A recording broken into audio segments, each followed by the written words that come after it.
জীবনের ভালো থাকার মন্ত্রটা আমি বোধহয় শিখে গেছি।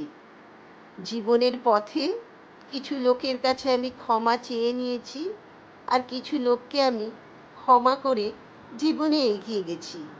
একটাই জীবন, জীবনটা ভীষণ প্রেসিয়াস। বারবার বিভিন্ন অপারেশন, বিভিন্ন হসপিটাল, বিভিন্ন জায়গা দেখার পর এটাই মনে হয়েছে জীবনের চেয়ে মূল্যবান বোধহয় কিছুই নেই। আজ আমি হেঁটে চলে ঘুরে বেড়াতে পারছি, দু চোখে দেখতে পাচ্ছি, জীবনকে উপভোগ করতে পারছি, এটাই বা কম কথা কি? আমি সেদিন শাহরুখ খানের একটা ইন্টারভিউ দেখছিলাম। সেখানে শাহরুখ খান বলছে, আমি ভীষণ স্বার্থপর, আমি নিজের কয়েকটা বন্ধু বান্ধব, নিজের ফ্যামিলি মেম্বার, তার বাইরে আর কারোর খবর রাখি না। আমিও জীবনে সেই নীতি ফলো করেছি, ভীষণ স্বার্থপর হয়ে গেছি।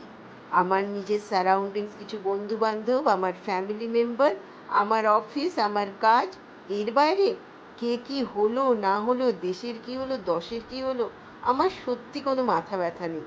কারণ আমি জানি আমার জীবন ভালো থাকার দায়িত্বটা আমার একান্ত নিজের।